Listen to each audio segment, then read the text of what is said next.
y a su esposa embarazada, que se la vivía grabando videos para redes y no aportaba un peso en la casa. Mi mamá me lo soltó como si fuera lo más normal del mundo. Es tu manera de apoyar a la familia. Así que me fui sin darles mi nueva dirección y les dejé una nota sobre la mesa. Suerte. Me llamo Mariana, tengo 30 años, y todo esto pasó hace poco más de un año. Durante 8 años viví en un departamento que, para mis papás, nunca dejó de ser suyo, aunque yo lo pagara cada mes y hubiera construido ahí toda mi rutina. Así pasa a veces. Tú levantas una vida con tu trabajo, llenas un espacio con tus cosas, con tus hábitos, con tu esfuerzo, y aún así, siempre hay alguien listo para recordarte que, según ellos, nada de eso te pertenece de verdad. Cuando terminé la carrera, sentía que ya tenía el camino claro. Había estudiado química farmacobiológica con beca. Me había partido entre clases y trabajos de medio tiempo desde los 16 años y, al graduarme, ya tenía un puesto asegurado en un laboratorio farmacéutico por la zona de Vallejo. No era el trabajo de mis sueños, pero era un trabajo serio, estable, con prestaciones, horario fijo y posibilidades reales de crecer. En ese entonces, mis papás tenían un departamento desocupado en Clavería. Ellos vivían en una casa de 2 pisos en Villacoapa, al otro lado de la ciudad, y ese departamento llevaba tiempo cerrado. Mi mamá me dijo un día, «Si quieres, te puedes ir a vivir ahí». Yo pensé que me lo estaba ofreciendo como apoyo para empezar sola. Luego completó la frase, «Pero nos vas a pagar 8,500 pesos al mes». 8,500 pesos. Sí me molestó. No voy a fingir que no. Yo era su hija, la hija que sí había seguido las reglas, la que sí se había esforzado, la que sí entendía lo que cuesta ganarse el dinero, porque ellos mismos me educaron así, y aún así querían cobrarme renta. Mientras tanto, mi hermano Diego, que era 2 años menor que yo, no había trabajado en serio ni un solo día de su adolescencia. Siempre vivió de lo que mis papás le daban. Pero, incluso con todo eso, 8,500 seguían siendo mucho menos de lo que costaba rentar algo por esa zona. Así que acepté. Entré a trabajar al laboratorio, me mudé, y desde el primer mes hice las transferencias por SPAY a la cuenta de mi mamá, puntuales, sin falta. Durante 8 años no me atrasé una sola vez. El detalle es que, cuando me fui a vivir ahí, el departamento estaba en condiciones bastante básicas. Los muebles eran viejos, los electrodomésticos ya estaban muy gastados, la sala se veía triste, el refrigerador parecía de otra época, y nada se sentía realmente mío. Entonces empecé a arreglarlo poco a poco. Compré un sillón nuevo, una televisión decente, cambié el refrigerador, puse una recámara completa, una mesa para el comedor, cortinas, vajilla, una cafetera mejor, un mueble para la sala. Cuando se descompuso la lavadora, compré otra. También pinté las paredes y fui convirtiendo ese lugar en un espacio donde de verdad me daba gusto vivir. Cada compra la hablaba con mi mamá antes. ¿Puedo cambiar la mesa de centro? Sí. Nada más que combine. ¿Puedo pintar la recámara? Sí, pero en colores neutros. Todo lo pagaba yo. Todo lo elegía yo. Pero siempre con esa sensación de que necesitaba permiso porque, al final, seguían siendo paredes ajenas. Mientras tanto, yo iba ahorrando. Siempre supe que no podía quedarme toda la vida en un lugar rentado, aunque fuera barato. Mi meta era juntar para el enganche de una casa. Una de verdad, una que sí fuera mía. Así que cada mes separaba dinero, aunque fuera poco, y lo iba guardando. El problema era que, cada vez que iba a comer a casa de mis papás, me soltaban comentarios que me recordaban dónde estaba parada. ¿Qué tal va nuestro departamento? ¿Ya le arreglaste algo más a nuestro departamento? Nunca decían tu departamento, ni siquiera el departamento, siempre nuestro. Como si yo fuera una inquilina a la que, además, le estaban haciendo un favor. Diego seguía viviendo en casa de mis papás. Ya estaba grande y seguía en el mismo cuarto de siempre. De vez en cuando hacía trabajos sueltos, cosas sin constancia, sin horario, sin compromiso. Nada le duraba. Mis papás lo dejaban flotar, como siempre. 2 años antes de que todo estallara, la cosa se complicó más. Diego se casó con Camila. Si me preguntas qué hace ella, te diría que es creadora de contenido para Instagram, aunque sin mucho éxito. Graba tutoriales de maquillaje, recetas sencillas, reseñas de productos, ese tipo de cosas. Tampoco tiene un empleo fijo. Así que de pronto ya no eran solo mis papás y Diego en esa casa. Ahora eran mis papás, Diego y Camila. Y las comidas familiares cambiaron por completo. La primera vez que fui después de que se casaron, Camila ya se había adueñado del ambiente. Le decía a mi mamá cómo poner la mesa. Le pedía a mi papá que no empezara a comer porque primero tenía que grabar. Cambiaba platos de lugar para que se viera más bonito. Acomodaba servilletas y hasta abría un poco la cortina porque, según ella, la luz natural favorecía más. «Espérenme tantito», decía, con el celular en la mano. «No se muevan. Necesito sacar esto bien para mi historia». Y ahí estábamos todos, quietos, viendo cómo tomaba 20 fotos del mismo plato de espagueti rojo y pollo empanizado como si fuera una sesión profesional. Mis papás sonreían, asentían, le seguían la corriente, como si todo eso fuera completamente normal. Yo intenté ser amable al principio. De verdad. Pensé que era cuestión de adaptarse, de darle su lugar, de no hacer drama por tonterías. Pero luego pasó lo de la chapata. Llegué temprano a una comida familiar y vi en la cocina unas chapatas acomodadas sobre una tabla, con servilletas bonitas, jitomates cherry a un lado y una bebida servida en un vaso con hielo. Yo venía sin desayunar, traía hambre y, como nadie me dijo nada, agarré una y le di una mordida. Camila entró en ese momento. Se quedó viéndome unos segundos, con una cara de furia que me descolocó. «No puede ser», me dijo. «No me hagas esto». Yo me quedé congelada. «Perdón, pensé que eran para comer». «Eran para un video. Me tardé 2 horas en dejar todo listo. ¿Cómo subo ahora una toma con una chapata mordida?» Intenté disculparme otra vez, pero ella siguió. Me dijo egoísta, imprudente, que yo no entendía lo que implicaba crear contenido, que no respetaba su trabajo, que por gente como yo las cosas nunca le salían bien. Lo dijo delante de mi mamá, delante de mi papá, delante de Diego, y nadie la frenó. Al final me fui sin comer. Me subí al coche llorando y me regresé al departamento con esa vergüenza que da cuando alguien te humilla y los demás solo se quedan viendo. Como era fin de semana, el trayecto por la ciudad fue más llevadero de lo normal, pero, aún así, se me hizo larguísimo. Después de eso, empecé a evitarla lo más que podía en las reuniones familiares. Siempre fui educada, pero distante. Ella pasaba la mayor parte de la comida hablando de sus seguidores, del alcance de sus publicaciones, de las marcas que pronto la iban a buscar, de cómo un día iba a volverse famosa y ganar muchísimo dinero. Yo asentía, comía y guardaba silencio. No me tocaba a mí reventarle la burbuja. Además, después de lo de la chapata, yo ya sabía que cualquier cosa podía convertirse en una escena. Las conversaciones familiares empezaron a girar en torno a la carrera de Camila y a los nuevos planes de Diego para hacerse rico rápido, que si ahora quería vender en línea, que si luego se iba a meter a invertir, que si después le entraría a un negocio que le recomendó un amigo. Puras ideas, nada firme, nada serio. Mientras tanto, yo me sentaba ahí pensando en mi trabajo real, en mis responsabilidades reales, en mis recibos, en mis metas, pero casi nadie me preguntaba por mi vida. Todo era Camila, Diego y la siguiente ocurrencia. Recuerdo una comida especialmente incómoda. Camila nos enseñó una publicación de su desayuno y se puso a explicar la estrategia detrás de la foto, como si estuviera dando una clase. «Usé estas etiquetas porque están subiendo mucho esta semana», decía mientras movía el celular. «Y publiqué a las 9:15, porque es cuando mi audiencia responde mejor».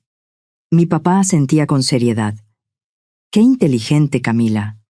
Diego la miraba con orgullo. «Mi esposa sí sabe lo que hace». Lo peor era ver cómo mis papás les facilitaban la vida. Les daban dinero para la despensa, pagaban el seguro del coche, les compraban cosas para que ella grabara mejor. Una vez hasta le regalaron un aro de luz. Mientras tanto, yo les depositaba 8,500 pesos cada mes y además recibía discursos sobre el valor del esfuerzo. Aún así, seguí callada. Seguí pagando. Seguí ahorrando. Seguí yendo a comidas familiares, aunque muchas veces prefería quedarme en mi casa. Me repetía que era temporal, que tarde o temprano, ellos tendrían que aterrizar, conseguir trabajos estables y salirse de esa dinámica. Todo explotó hace poco más de un año, un sábado por la mañana. Yo estaba teniendo una mañana tranquila. Ya me había servido café y estaba por poner una carga de ropa cuando escuché que se abrió la puerta del departamento. No tocaron, no timbraron, solo se abrió.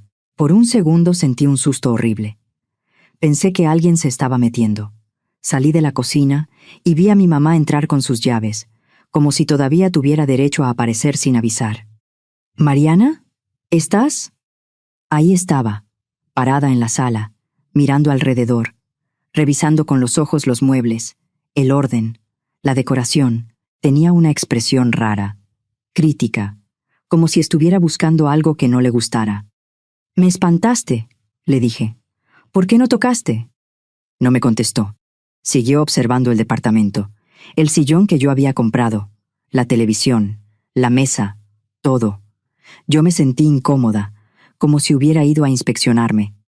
«Tenemos que hablar», dijo al fin. «Siéntate». Le ofrecí café. Me lo rechazó con la mano. «No, no tengo tiempo. Esto es serio». Nos sentamos en la sala, en el sillón que yo había comprado con meses de ahorro, y fue directo al punto. Las cosas cambiaron. Camila está embarazada. Yo ya lo sabía.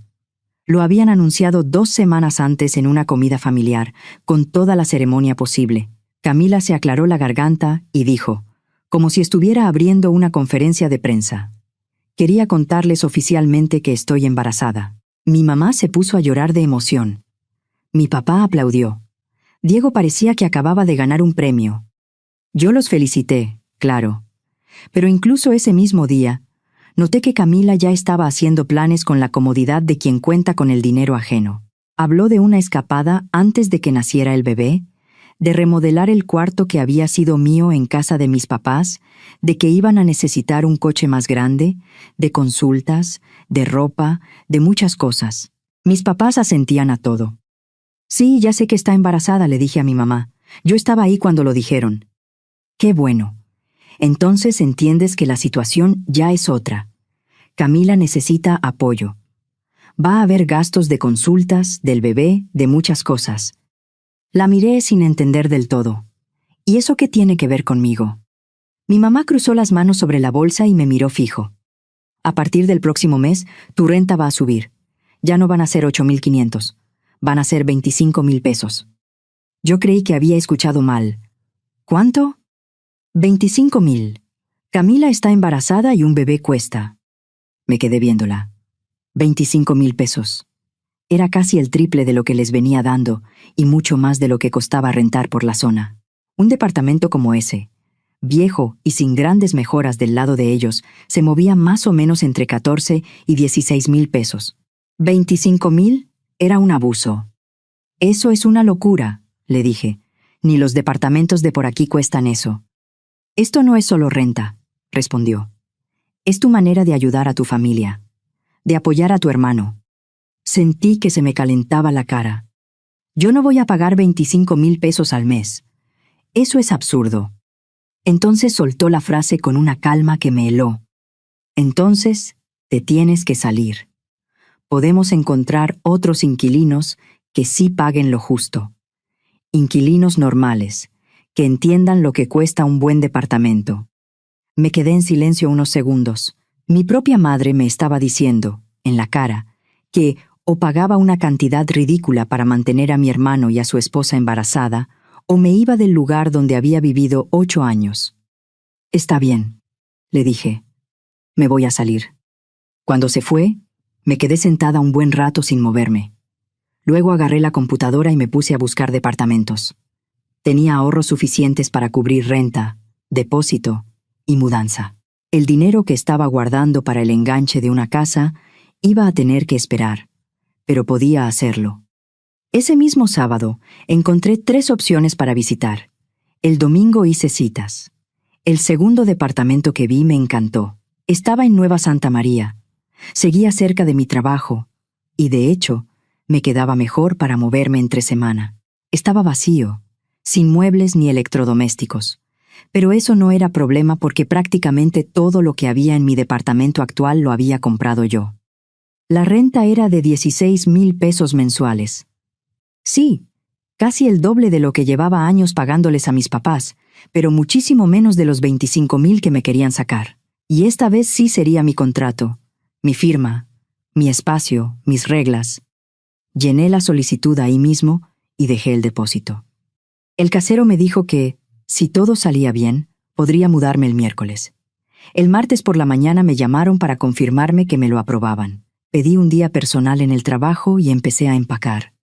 Y ahí fue donde se volvió evidente algo que yo siempre había sabido, pero que mi familia nunca pensó hasta el final. Todo lo que había dentro del departamento era mío. El sillón, la televisión, el refrigerador, la mesa del comedor, la cama, el buró, la cómoda, los platos, la cafetera, la lavadora, las cortinas, las lámparas, todo. Lo único que no era mío era una mesa vieja de madera que ya estaba ahí cuando me mudé 8 años antes. Así que empaqué todo lo que había comprado. Renté una camioneta pequeña de mudanza. Cargué cajas, muebles, electrodomésticos. Me llevé todo menos esa mesa vieja. Y sobre la mesa dejé una nota con 2 palabras. Suerte. No les avisé a mis papás ese día, solo le mandé un mensaje a mi mamá. Ya me salí. Gracias por todo. Lo leyó. Vi que le llegó. No respondió. Durante 2 días, no pasó nada. Mi teléfono estuvo en silencio. Yo hasta pensé que quizá lo habían aceptado, que iban a tragarse el coraje y ya me dediqué a instalarme en el nuevo lugar, a acomodar mis cosas, a hacer que el espacio se sintiera mío desde el primer momento. Fue una sensación rara, pero bonita. Me sentía más ligera. Pero el viernes empezó el bombardeo. Primero mi mamá, luego mi papá, luego Diego. Una llamada tras otra. Al principio las dejé irse al buzón. Después volvió a marcar mi mamá y contesté. Mariana, ¿qué hiciste? Me mudé. Eso fue lo que me dijiste que hiciera. Te llevaste todo. El departamento está vacío. Me llevé mis cosas. Las cosas que yo compré. Hubo un silencio tenso y luego soltó lo que de verdad le preocupaba. Ya habíamos conseguido a una persona interesada. Le prometimos el departamento amueblado. Se me escapó una risa corta. No de burla, de incredulidad. Pues a lo mejor debieron hablar conmigo antes. Mi mamá empezó a levantar la voz. Quiero que regreses esos muebles ahora mismo, o voy a hablar con un abogado. Eso sí me dio risa de verdad. Hazlo. Habla con un abogado, pero piénsalo bien antes. Vas a tener que explicarle por qué me cobraron renta durante 8 años sin contrato, y tampoco creo que les convenga que alguien revise cómo recibieron ese dinero todo este tiempo. La línea se quedó muda. Después de unos segundos me dijo, con una frialdad que todavía recuerdo perfecto, tú ya no eres nuestra hija. Yo respiré hondo. Si así lo ves, está bien. Y colgué. Después de esa llamada, las cosas se pusieron peor antes de tranquilizarse. Esa misma noche, Diego y Camila empezaron a mandarme mensajes larguísimos, que era una egoísta, que estaba abandonando a la familia cuando más me necesitaban, que cómo podía hacer eso con un bebé en camino. Camila hasta me mandó audios diciéndome que yo era una envidiosa, que le dolía ver que ella estaba embarazada y que me molestaba su éxito en redes. Éxito. Tenía poco más de 9,000 seguidores, y si acaso, le salía una colaboración de vez en cuando por la que le pagaban una miseria. Pero yo no iba a entrar a discutir eso. Ya estaba cansada de todo. No respondí. Bloqueé a los 3. También en Instagram, Facebook, en todos lados. Corté por completo. Y, contra todo pronóstico, las semanas siguientes fueron tranquilas. Me acomodé en mi nuevo departamento. Me adapté a la nueva rutina. Empecé a disfrutar algo que no sentía desde hacía mucho. Llegar a mi casa y saber que nadie me iba a recordar que no era mía. Por primera vez en 8 años, sentí que tenía un hogar de verdad. En el trabajo, también me empezó a ir mejor. Mi jefe ya llevaba tiempo diciendo que me veía lista para subir de puesto, y yo me puse todavía más las pilas. Metí horas, me concentré, saqué proyectos importantes. Quería demostrar que estaba lista.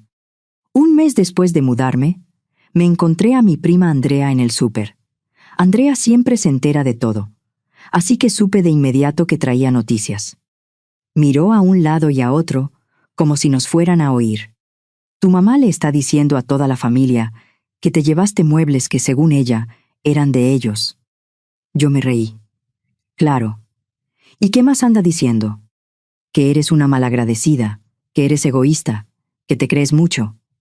Pero, la verdad, Mariana, casi todos piensan que lo que te hicieron estuvo muy mal, querer que pagaras los gastos del bebé de Diego. Eso no está bien. No sabes el descanso que sentí al oír eso. No porque necesitara aprobación, sino porque ya estaba harta de ser pintada como la villana. ¿Y cómo van?, le pregunté. Andrea torció la boca. No muy bien. No encuentran quien rente el departamento en lo que querían. Ya le bajaron 2 veces al precio, y Camila y tu mamá se la pasan peleando. ¿Peleando por qué? Por todo.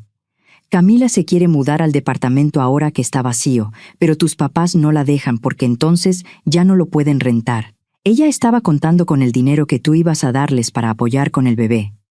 No te voy a mentir. Sentí un poco de satisfacción al escuchar que su plan no estaba funcionando. Y Diego. Igual. Sin trabajo. Ahorita trae la idea de hacer un podcast de criptomonedas. Por supuesto. Pasaron 6 meses. Sí me dieron el ascenso. Subí de puesto, me aumentaron el sueldo un 15% y volví a ahorrar con fuerza.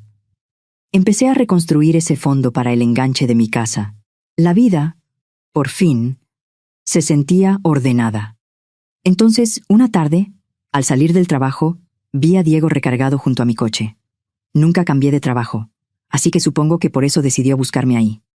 Por un instante pensé en seguir de largo, pero ya me había visto. Mariana, por favor, espérate. ¿Podemos hablar?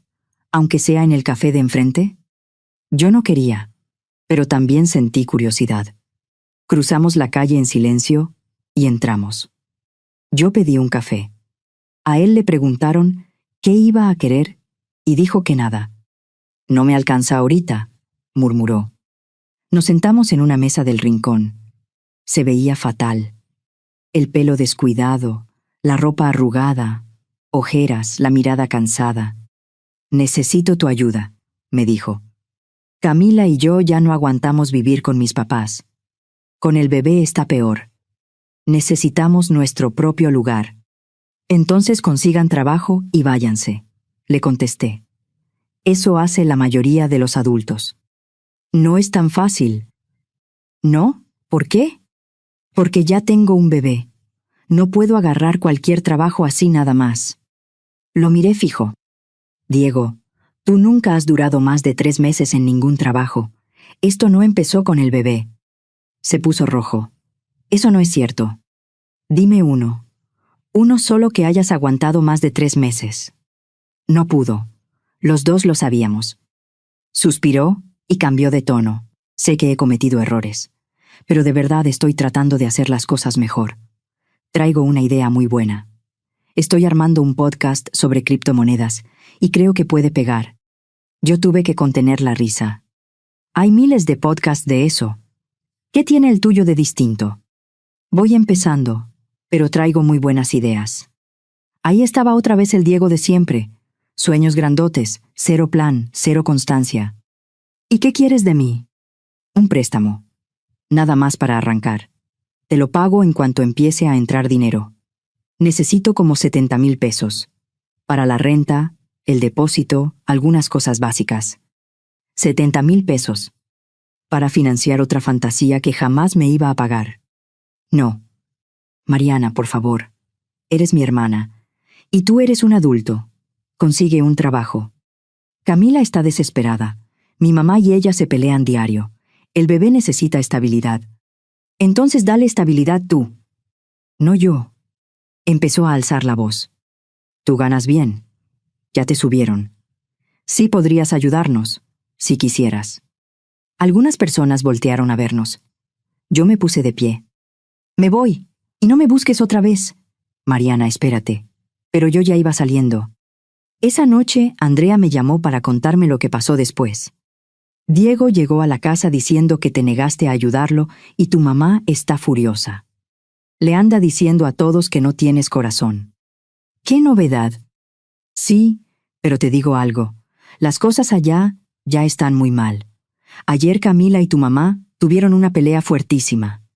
Camila aventó un plato contra la pared y dijo que se iba a llevar al bebé y se iba a ir. Eso ya no es asunto mío. Lo sé. Solo pensé que debías saberlo. Diego se ve desesperado. Cuando colgué, sentí un poco de culpa. No la suficiente como para darle dinero, pero sí la suficiente como para preguntarme, por un momento, si estaba siendo demasiado dura. Luego me acordé de todos los años en que yo sí cumplí, mientras él iba de idea en idea y siempre tenía el respaldo de mis papás debajo. No. Yo no tenía por qué arreglarle la vida. Ya no. Eso fue hace un año. Durante ese año, nada mejoró en esa casa. Desde que le dije que no, Diego intentó varias cosas para sacar dinero rápido. El podcast de criptomonedas duró unas 6 semanas. Luego se puso a mover dinero en una aplicación de inversión con dinero de mis papás y perdió casi todo. Después se metió a vender suplementos por catálogo con promesas de negocio y también le duró poco. Camila siguió con Instagram, pero la maternidad no era compatible con la vida que ella imaginaba. El bebé lloraba cuando quería grabar, no dormía cuando ella quería editar. La casa siempre estaba hecha un caos, y ella se la pasaba quejándose de que no tenía tiempo para crear contenido como antes. Las peleas en casa de mis papás empeoraron tanto que mi papá terminó poniendo seguro en la puerta de su recámara. Andrea me contó que, el mes anterior, Camila armó una escena porque mi mamá no quiso cuidarle al bebé mientras ella iba a una reunión de influencers. No es mi obligación cuidar a tu hijo, le dijo mi mamá. Yo, cuando Andrea me lo contó, solo pensé en la ironía. Mi mamá, la misma que me cobraba renta por un departamento vacío, ahora estaba viviendo con 3 personas y un bebé que no aportaban nada. Al final sí lograron rentar el departamento, pero no como ellos querían.